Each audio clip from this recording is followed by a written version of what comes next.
OK, bonjour tout le monde. Bienvenue à la séance ordinaire du Conseil d'arrondissement de Chicoutimi du 19 février 2019. OK, pour l'adoption de l'ordre du jour, il faut que je vous dise que le point 7.2 va être retiré. OK. Ça me prend un proposeur avec le 7.2 retiré. Monsieur Marc Bouchard, secondé par Mme Bergeron. Parfait, merci. Tout le monde est d'accord. Marc Peterson. Ouais. OK. Point numéro 3, adoption du procès verbal du CCU, de réunion du 12 février 2019. Est-ce qu'il y avait des changements? Il n'y avait aucun changement au CCU. Fait que, qui propose comme c'est là?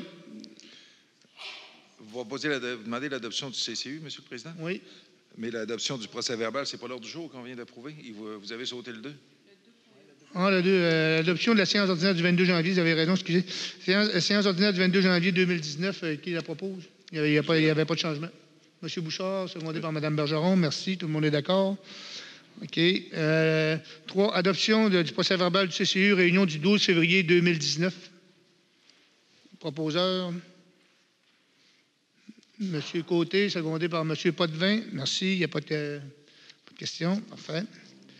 OK, point numéro 4, c'est dérogation mineure, présentation, commentaires du public et adoption. Si on passe votre point, vous avez des questions, vous pouvez venir au micro, on va vous écouter. Le 4.1, le lot 5 143 192 à l'arrière du 5899 chemin Saint-Pierre, Latarière, DM 4202, M. Claude Maltais.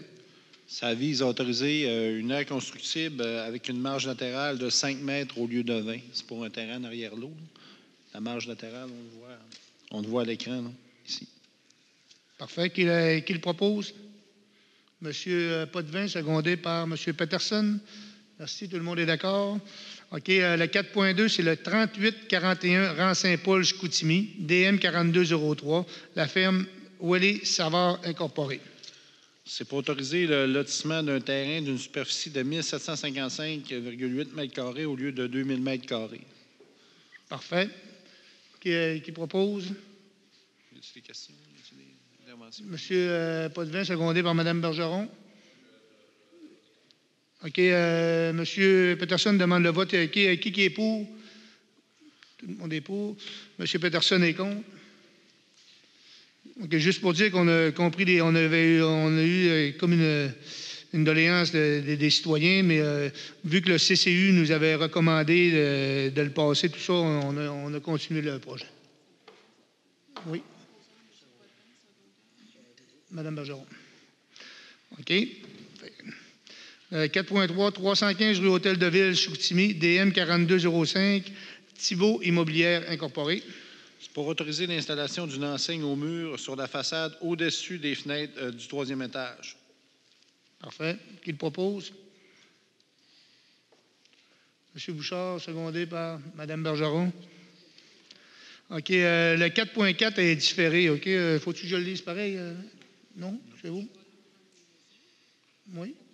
OK. Qui propose de différer le 4.4? C'est pour le 410 Bécard. Je vais le proposer. C'est à la demande du propriétaire qui ne pouvait pas être présent ici aujourd'hui qui a demandé qu'on le diffère pour Parfait. 2 mois. Proposé par M. Bouchard, secondé par M. Potvin. Merci. C'est beau pour ça, tout le monde est d'accord. OK.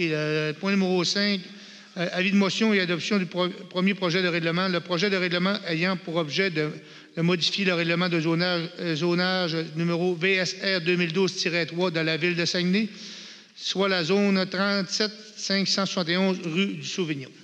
Oui, c'est pour agrandir la zone 37 574, en même une partie de la zone 37 571 pour y permettre des usages résidentiels de basse densité. C'est pour 4 terrains qui sont zonés hautes actuellement, qu'on mettra en base comme le voisinage.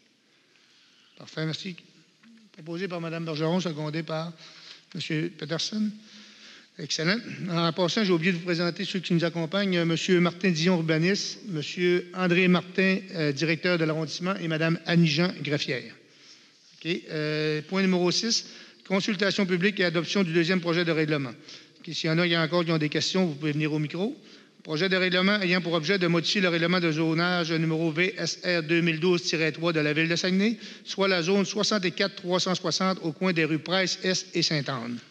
Oui, c'est pour créer la zone commerciale 64 362, même une partie de la zone 64 360. Là. C'est pour le nouveau poste d'essence, le dépanneur coin Price. Parfait, merci. Et qui propose? M. Peterson, secondé par M. Côté. Tout le monde est d'accord? On continue.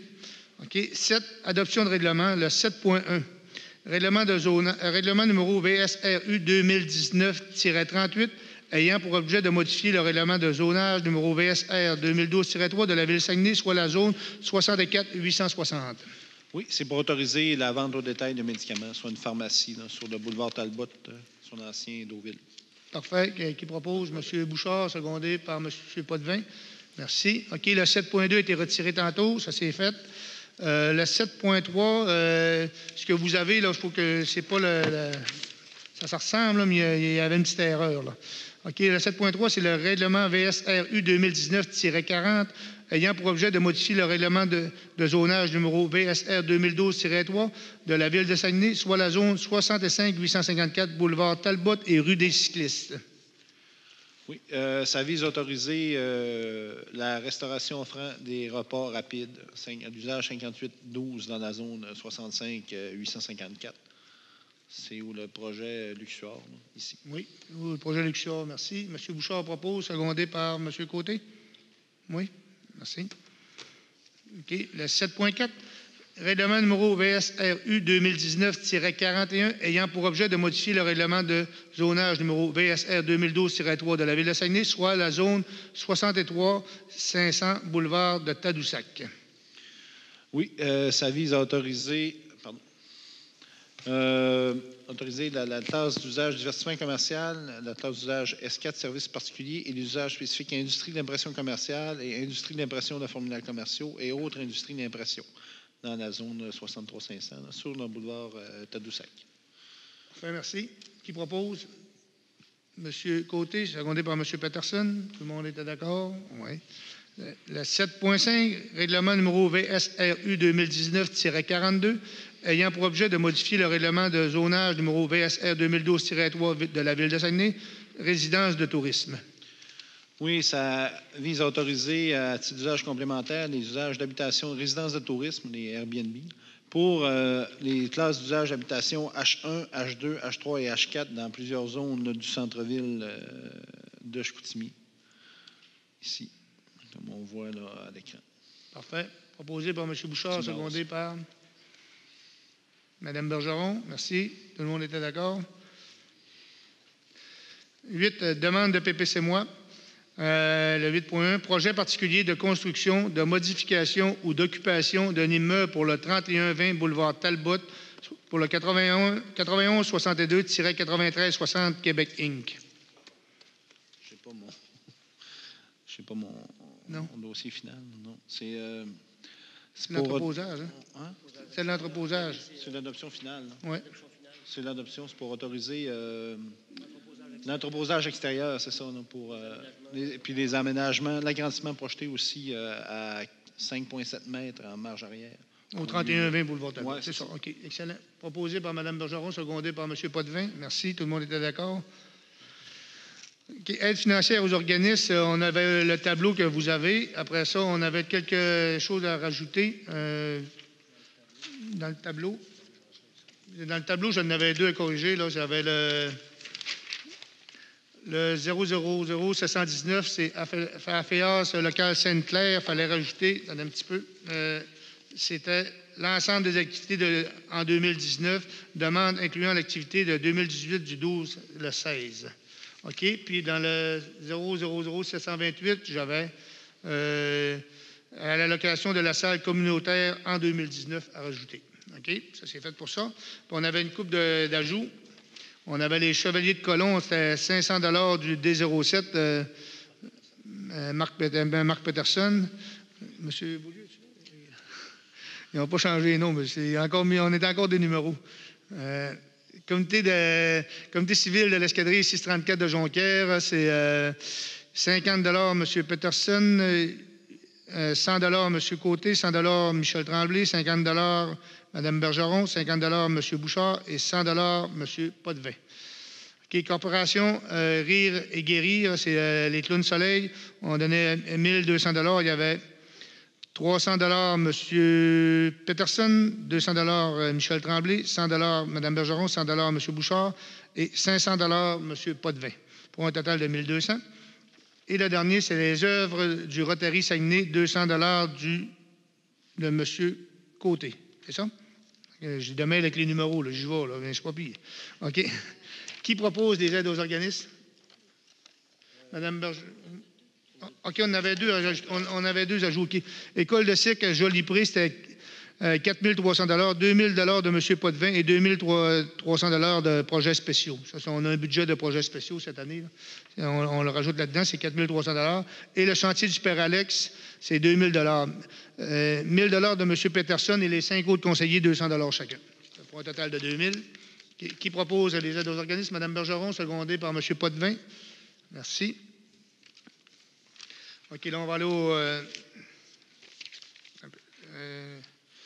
OK, divers. Le 10.1, trottoir rue des Franciscaines, Chicoutimi. C'est un ajout pour le déneigement, mais ça va être juste en 2000... non, ça va être juste à l'automne prochain. Là. Ça ne sera pas pour cette année. Qui propose? M. Bouchard, secondé par M. Potvin. OK. Le 10.2, trottoir rue des Maristes, c'est le même principe. On va déneiger le trottoir, mais ça va être juste à l'automne aussi. Mme Bergeron, secondée par M. Bouchard. OK. Le 10.3 et le 10.4, je vais les faire ensemble, Mme Jean. Oui, c'est organisme autorisé à tenir une collecte de fonds ponctuelle sur la voie publique. C'est juste qu'on a. Puis la deuxième, c'est la même affaire, mais sauf qu'on a fait 5 des régulières, puis on a fait 2 qui sont ponctuelles qu'on va choisir toutes les années. OK. Qui propose pour M. Bouchard, Mme Bergeron? Merci, tout le monde était d'accord.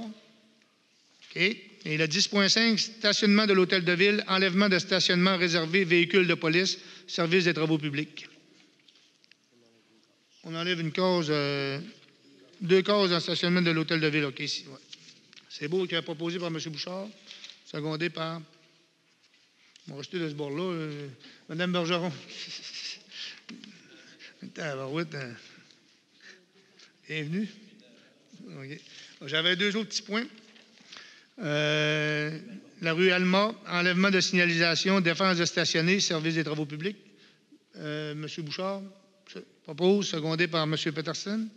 OK. Et j'en avais un autre, défense de stationner dans la rue Talon de Régent à Tadoussac. M. Côté propose, secondé par M. Peterson. C'est un ajout, ça, ou un retrait, M. le Président? Bof, la rue Talon, c'est assez compliqué. Là. Je peux le dire, c'est sur la rue Talon. Là, Non, je veux juste savoir, c'est-tu un ajout de défense de stationner ou un retrait? Non, c'est un ajout, mais en fait, juste vous dire, c'est que ce coin-là est très, très rétréci, puis il y a des gens qui se stationnent des deux côtés, donc ça passe pas. Puis il y a un défense de stationner, mais vu la longueur du tronçon, il manque des affiches, donc c'est pour en rajouter quelques-unes.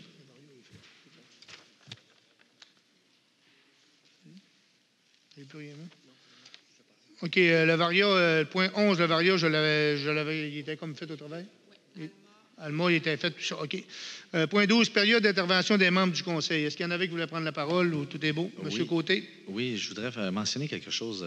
Dans l'ancien, pas dans l'ancien, mais à la dernière séance du Conseil, on avait une période de questions en début de Conseil, comme on a dans le Conseil de ville, mais on l'avait intégré. Mais là, à ce Conseil-ci, on ne l'a pas. J'ai remarqué ça comme ça. La période, on l'avait au dernier conseil d'arrondissement. Là, elle n'est pas ici, donc c'était juste pour être sûr si on pourrait la rajouter, parce que c'était une demande qu'on avait eue de nos citoyens, puis je pense que ce serait important pour les prochaines de la rajouter. Pour les points à l'ordre du jour. Parfait, alors merci. Pour les points à l'ordre du jour. Juste pour les points à l'ordre du jour. Ça a l'air qu'on l'a 1 mois sur 2. OK. OK. Marc, as-tu les dates des hivernades, d'inviter le monde aux hivernades au chantier du Père Alex? Les hivernades, je pense que c'est du 2 au 9 mars. Ça correspond à la relâche scolaire. J'invite la population à venir. Là, ça va être encore un beau succès. Bienvenue tout le monde. OK. Il n'y avait pas d'autres périodes d'intervention. OK. Période d'intervention du public. Il n'est même pas là non plus.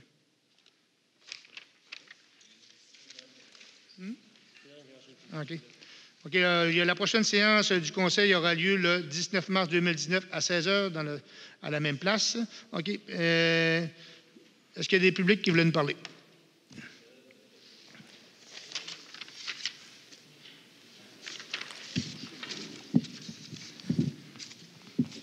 Monsieur, je vois que vous enlevez les stationnements pour la police. Oui. Ils vont se stationner où? Ben, c'est parce qu'ils devaient être corrects, je suppose. Ils ne devaient sûrement pas en avoir besoin. S'ils n'avaient eu besoin, on les aurait laissés là. À cause qu'il y en avait 4, juste 2, c'est assez. Il y en avait 4 ici à l'hôtel de ville. Là. À la place, ça va être les citoyens qui vont pouvoir les prendre. Là. Parce que c'est rare qu'il y ait 4 autos de police en même temps ici. Je pensais que vous les feriez marcher à pied à partir du petit pouce. Ah non. Ouais. Ouais. S'il y a des urgences. Hein. J'avais demandé aussi, là, j'avais demandé à M. Potvin des indications, parce que dans le Rhin, on a 5 places là, qui sont pas mal baissées à cause du froid, du dégel. L'année passée, j'ai appelé les travaux publics. Les travaux publics m'ont dit que le dégel commençait au mois de mars. Je suis pas bien brillant. Le dégel, il est déjà commencé. Là, ça serait mettre des indications que quand on arrive sur les trous, qu'on ne fasse pas le saut et qu'on ne brise pas nos voitures. Okay. Le dégel, M. Beaulieu, n'est pas commencé. C'est des trous historiques. Là. Il n'y a pas besoin de dégel pour faire des trous. Le dégel, il est commencé. Non, il n'est pas commencé. Dans le Rhin. Non, c'est à cause que les trous sont historiquement là. Dégel ou pas dégel, ils restent là à l'année. Parce qu'ils sont trop profonds. Monsieur, on va en réparer encore un bout cette année, M. Beaulieu. Mettez des poteaux rouges pour nous avertir pour pas qu'on fasse le saut. Ben, ça en prendra une centaine, là, parce qu'il y a des trous partout. Non, il y a 8 places, monsieur. C'est beau. Je ne voyais pas, il n'y a rien que 8 places. Je le fais à chaque jour, le Rennes. Oui, le dégel n'était pas commencé un matin parce qu'il faisait pas chaud. Le dégel n'était pas commencé un matin, certain. Non, mais M. Beaulieu, quand vous me dites toujours, des fois, là, les travaux publics m'ont répondu ça, le travaux publics, là, prenez donc son nom, puis dites-moi donc c'est qui, des fois. Ben, ça m'aiderait un petit peu. Moi, quand vous me dites les travaux publics, là, ça peut être n'importe qui répond au téléphone. Oui, ça, c'est vrai. Moi, je ne sais pas là, qui allait voir après ça. Là, ça m'aiderait. Vous n'êtes pas obligé de le dire en public, mais si vous venez me voir après, vous me dites telle personne m'a répondu ça, je peux au moins me renseigner. Là, parce que là. Une autre chose, j'ai vu que vous commenciez à mettre des noms sur les organismes, les montants donnés aux organismes. Vous en avez parlé tout à l'heure, là. Bien, c'est moi qui le disais par cœur, mais c'est parce que ça, c'était dans le Varia. C'est des rajoutés d'après-midi, mais sur la feuille là, qu'on nous présente sur l'ordre du jour, là, on les a pas. C'est parce qu'on a eu l'explication. C'est parce que c'est comme le numéro de don. Là, parce qu'au lieu de notre numéro de district est dans le numéro. C'est pour ça que c'est rendu comme ça. On a eu la réponse parce qu'on s'est informé si vous nous avez posé la question. Là, mais c'est vraiment ça. C'est le numéro du don là, qu'on est inclus là-dedans. Mais quand vous voulez le savoir, là, moi, je l'ai laissé par cœur, là, je m'essaye, là, en tout cas. Là. Vous avez, par exemple, je vais vous le donner, D08-29-200. C'est qui? C'est lui. Nous autres, là, c'est le nom c'est le numéro du conseiller, là, c'est lui dans le milieu. D07, D08, D09, 0... C'est ça, là, c'est comme ça, 7, 8, 9, 10, 11, 12. Ça veut dire chacun de vous autres, vous êtes numéroté. Ah oui, ben, c'est notre numéro de district. Moi, c'est le district 9. Lui, c'est le numéro de district. Oui, c'est notre numéro de district.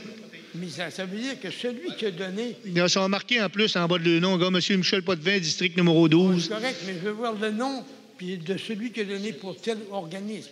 Oui, c'est ça. C'est tout marqué, mais c'est vrai qu'il ne marque plus notre nom. Il marque le numéro de district à ce temps. Mais pourquoi est-ce que c'est viré comme ça? Ben, M. Côté va vous répondre. Je vais vous répondre. C'est qu'en fait, ce que vous voyez maintenant, là, à la fin, là, le gros chiffre, là, 11011.D07.29700, là, ça, là, c'est comme un numéro de poste budgétaire dans la comptabilité. Parce qu'avant, les dons aux organismes, là, c'était tout mélangé. Ça arrivait dans un poste global, puis tout était là-dedans. Fait que quand on voulait savoir qu'est-ce qu'on donne à qui, combien, puis quelle année, puis tout ça, bien, ça devenait mêlé. On n'était pas capable de le savoir. Depuis 3 ans, on a fait du ménage là-dedans. On a regroupé à qui on donnait, ça arrivait de quelle provenance, parce qu'avant, ça arrivait de toute provenance. Encore là, il y a des différentes provenances, mais il reste que maintenant, c'est tout associé à un compte différent. Donc, on est capable de retracer quel conseiller a donné à quoi, puis pour qui, puis quel organisme a reçu de quelle source. Vous comprenez ce que je veux dire? Donc, c'est une question comptable, puis malheureusement, pas malheureusement, mais notre nom n'est pas là, mais on est capable de l'associer. Ça veut dire le D07 ou le D08, comme on vous a expliqué, représente un conseiller municipal. Ça veut dire que ça sert les élus au lieu du contribuable. Au contraire, ça sert l'administration pour mieux être capable de faire le lien entre...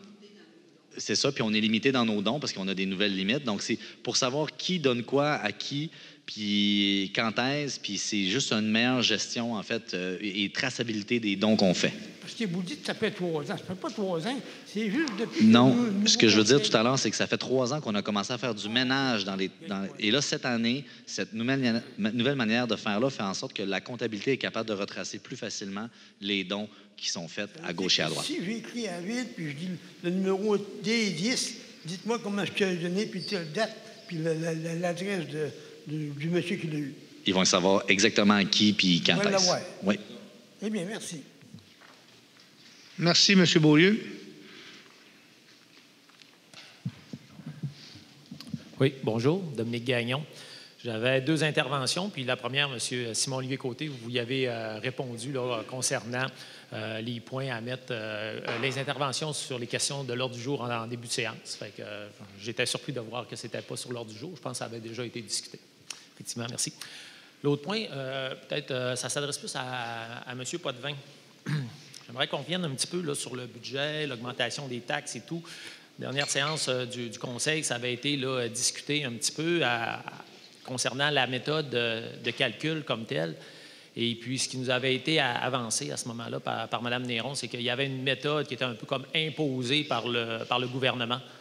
Et puis, ça avait fait sursauter plusieurs personnes dans la salle, dont l'Association des contribuables. Nous autres aussi également, notre formation politique. On a envoyé une lettre le lendemain, justement, auprès du ministère pour connaître c'est quoi cette fameuse méthode comptable-là. Parce que vous savez que l'économiste Gilles Bergeron a fait une sortie en disant, écoutez, quand on calcule, selon notre méthode qu'on utilise pour nos propres taxes à nous, on prend comment est-ce qu'on payait de taxes l'an passé, on regarde comment est-ce qu'on paye de taxes cette année, tout simplement, et puis on fait le simple calcul règle de 3, on arrivait à tout le monde à 4,9 %.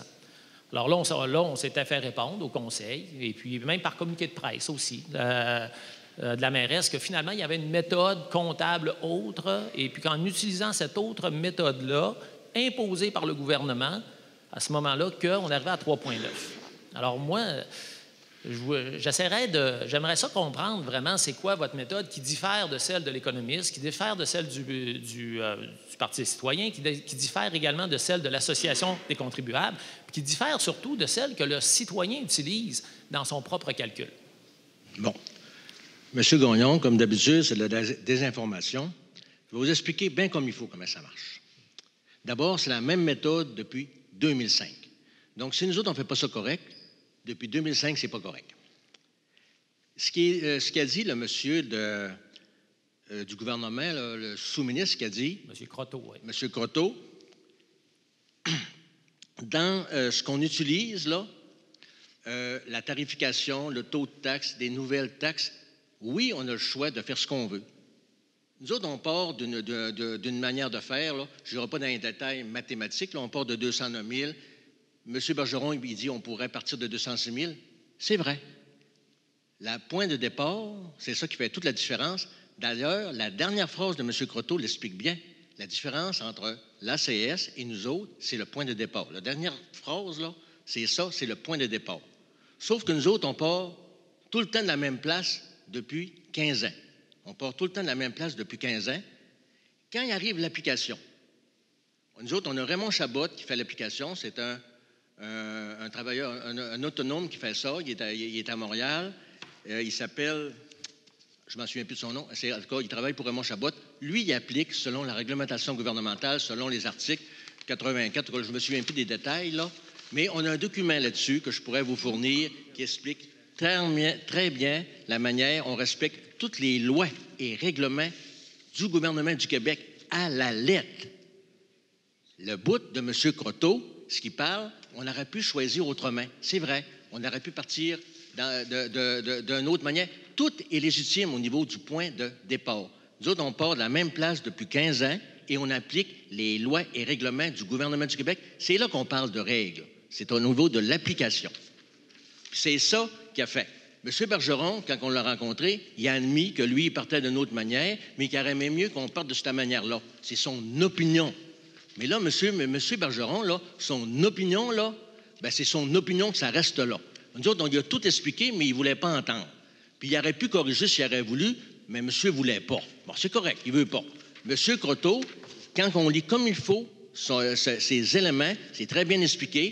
Oui, comme je vous dis, on peut partir de l'élément qu'on veut. Ça, il n'y a aucune règle. On peut partir du 206 000, du 209 000. Si je pense que vous êtes capable de me suivre un peu, là. Oui, tout à fait. OK, c'est beau. Fait qu'on aurait pu partir, oui, du 206 000, 209 000, mais au bout de la ligne, nous autres, c'est un montant qu'on voulait avoir qui correspondait à 102 $, qui faisait 3,9 de la base qu'on avait. C'est rien que ça, la seule différence. Mais soyez sûr, M. Gagnon, qu'on respecte les règles à la lettre une fois qu'on a choisi l'application, le point de départ. Puis nous autres, on prend le même point de départ depuis 2005 avec le même consultant. Fait qu'on n'a rien faussé dans le débat. Et le chiffre de 102 $, selon notre point de départ, représente bien 3,9. Puis je trouve ça choquant qu'on s'acharne sur des virgules au niveau de l'application, alors qu'on respecte depuis 2005. Bien, vous devriez aller voir M. Tremblay, qui était votre prédécesseur. On fait la même chose que lui, exactement. Oui, effectivement, mais ça ne répond pas tout à fait à ma question. Puis c'est vrai, vous avez raison pour ça. Hein, ça s'est toujours fait comme ça par le passé, effectivement. Ça, on a regardé, hein, nous autres aussi. On a vu ça. Mais comment le citoyen, lui, il calcule, là? Il part de son taux, OK, d'évaluation du dernier rôle des 3 dernières années. Il part de ça. Puis quand on prend ça à même votre budget, alors à ce moment-là, on est à 206 000 et non pas 209 000. Ce que fait le citoyen, là, c'est exactement ce que la Ville devrait faire au niveau de sa maison moyenne. C'est la méthode que le citoyen utilise. Alors, pourquoi ne pas utiliser la méthode, même si ça a été utilisé par le passé de d'autres façons, avec ce que j'appelle un peu une entourloupette comptable, si on peut dire, là. Alors, pourquoi on ne pourrait pas utiliser la même méthode que le citoyen utilise? C'est-à-dire, on regarde l'an passé comment c'était au bas du compte de taxes, on regarde cette année, et puis on fait tout simplement la différence. Je veux dire, la méthode est très simple. Il n'y a aucune entourloupette comptable. On part d'un point de départ qui est légitime, puis que nous autres, on prend. Oui, on aurait pu prendre le chiffre de 1923 puis le multiplier par n'importe quel facteur. Le point de départ, c'est celui-là qu'on a pris et il est légitime. Je vais vous expliquer pourquoi il est légitime, M. Gagnon. Bien, tant qu'à être là-dedans, ça a l'air que vous ne voulez pas comprendre du premier coup, on va prendre un deuxième coup. Entre le 206 000 puis 209 330, c'est assez simple, c'est toutes les nouvelles maisons qui se sont construites et toutes les rénovations. Quand ils font le calcul, c'est tout calculé. Cette valeur, je n'ai pas le chiffrier, là. C'est pas le 209 330. C'est pas de l'apparition magique. Ils ont pris toutes les rénovations, toutes les nouvelles constructions. Mettons qu'on avait 41 000 habitations en 2015. Là, on a 42 000. On va mettre un chiffre facile, 1 000 de plus. C'est normal qu'ils fassent partie du calcul. Moi, je le trouve, là, cette question-là, là, je l'ai posée exactement. C'est vrai que c'est difficile à suivre. On s'entend là-dessus, là, le calcul mathématique. Moi, ils m'ont expliqué bien longtemps pour que je comprenne. Je ne comprenais pas la logique. Là-dessus, je respecte, par exemple, que ce n'est pas facile à comprendre. Ça, on est tous d'accord là-dessus. Mais c'est pour ça que je trouve qu'on s'acharne sur des virgules, là. Mais je vais vous l'expliquer pareil. J'ai toute l'après-midi pour vous expliquer ça. On calcule les montants. Mettons, la maison X, elle a 50 000 $ de rénovation. La nouvelle maison a bâti une maison de 400 000 selon les permis de construction. C'est tout additionné, tout calculé. C'est ça qui fait le 206 000 au 209 330 le 21 octobre 2018. C'est de là qu'on part, notre application, qu'on prend le taux de taxe de l'année précédente, 1,04 $, qui donnait le chiffre de mémoire 2627 avec la tarification. On applique le 3,9 % et de là, c'est ça qui donne le 102 $. Et c'est de là qu'après ça, notre consultant applique les lois et règlements pour l'appliquer au niveau du taux. Bon, j'ai essayé de simplifier ça, mais je comprends que c'est extrêmement difficile pour la population en général. Écoutez, là, moi, ça m'a pris beaucoup de temps à comprendre ça, là, puis à essayer de le traduire en mots simples, là, ça m'a pris quand même... puis je ne sais pas si c'est encore simple, là, parce que c'est quand même pas facile à comprendre, mais je trouve que c'est de l'acharnement, ce bout-là. Le bout de Gilles Bergeron, il s'est acharné, on y a expliqué, puis moi, là, j'ai pas beaucoup de respect pour ces sortes de gens-là qui aiment ça passer à la TV puis se montrer le nombril. J'en ai ras-le-bol de ces gens-là. Pas de vous. Vous embarquez dans la continuité d'être ça, mais il reste là... Si vous voulez, là, le document, là, on va le faire suivre sur toute la planète du Saguenay. On va s'acheter une page dans le quotidien. On a respecté à la lettre la légalité dans l'application à partir de la base. Je ne peux pas en dire plus que ça. Si les gens veulent continuer la désinformation, je vais acheter toutes les pages du quotidien, puis je vais le répéter, puis toutes les postes de TV, parce que c'est ça, la vérité, puis la vraie et ultime vérité. On ne vous dit pas que c'est illégal. Qu'est-ce que vous faites? C'est pas ça du tout, là. On n'est pas à ce niveau-là. À ce niveau-là, c'est qu'on dit... Là, j'avais juste d'autres questions, M. Gagnon, parce que là, on ne passera pas la nuit là-dessus. Ouais. Là. Ben, aller prendre un café, je ne sais pas. Là, mais là, maintenant, là... C'était pour mettre ça au clair. Non, mettre ça au clair. Là, maintenant, vous n'êtes pas d'accord ni un ni l'autre, il va vous l'expliquer. Puis, c'est pas à cause que M. Bergeron dit que c'est pas correct, que c'est pas correct. OK, là? M. Bergeron, c'est M. Bergeron. On y a expliqué. Il a fini par admettre que c'est vrai, mais qu'il ne voulait pas se rétracter. Je vous l'ai dit tantôt, j'en ai ras-le-bol de ces gens-là, mais bien ras-le-bol, mais il y a le droit de le faire. Mais moi, je ne cautionnerai pas ça. Okay. C'est beau, M. Potvin. Gagnon. Non, je ne m'appelle Potvin. OK, merci. Oui, bonjour. Louis-René Desgagnés de la Terrière. Je suis entièrement d'accord de ce que M. Potvin fait juste de nous dire. Quand M. Jean Tremblay était au pouvoir, M. Bergeron chiolait contre le calcul qui était en place. À l'heure actuelle, il fait la même chose. Mais souvenez-vous, quand M. Provencher arrivait avec un calcul de taxe de 3,1 %, mais M. Tremblay arrivait par en arrière pour dire « j'accepte pas cette augmentation-là ». Est-ce que c'est bien vrai ce que je dis? Là, il baissait ça à 2,9 % pour dire qu'il avait raison. Mais dans le cours de son administration, par exemple, quand il manquait d'argent pour gérer la ville, qu'est-ce qu'il faisait, comme on s'est fait dire? Il allait dans la carte de crédit, par exemple. Mais c'est ça qu'on a dans les mains à l'heure actuelle pour toutes vous autres qui administrent notre ville à l'heure actuelle, puis vous avez raison de vous défendre. Il faut se rappeler du passé pour être garant de l'avenir, moi, je crois. Je ne me sens pas coupable du tout, là. Non, c'est M. Tremblay gérait d'une manière... Puis moi, je fais partie de ceux-là qui ne veulent plus revenir sur le passé. Ça ne donne absolument rien. Là, on va aller vers l'avenir. On va faire les projets qu'on a dit. Puis si vous en souvenez, M. Desgagnés, j'ai dit qu'on allait respecter le taux d'inflation au niveau de la taxation future et on va le faire. C'est très bien. Puis on va faire les projets, mais on va gérer cette ville-là. Ça, par exemple, on va la gérer, ce qui n'était pas fait dans les 15 dernières années. Ça faisait longtemps que je voulais le dire, mais de ce qu'on a vu quand Mme Néron a pris le pouvoir, c'est bien vrai qu'elle est venue nous dire « j'ai une carte de crédit avec ça ». Là. Mais la carte de crédit, là, quand Jean Tremblay se vantait pour avoir le pouvoir, qui arrivait avec une administration que M. Provencher lui disait que ça prenait 3,1 %, mais par en arrière, c'est qu'il venait dire, M. Tremblay, il venait dire « non, c'est trop haut, ça baissait de 2,9 %. Mais de 2,9 à 3,1, c'est beaucoup de millions pour administrer une ville. Êtes-vous d'accord? Merci. Bonne fin de journée. Merci. Y a d'autres interventions? Qui propose de lever de l'Assemblée? M. Côté, secondé par M. Peterson. Merci beaucoup tout le monde. Bonne soirée.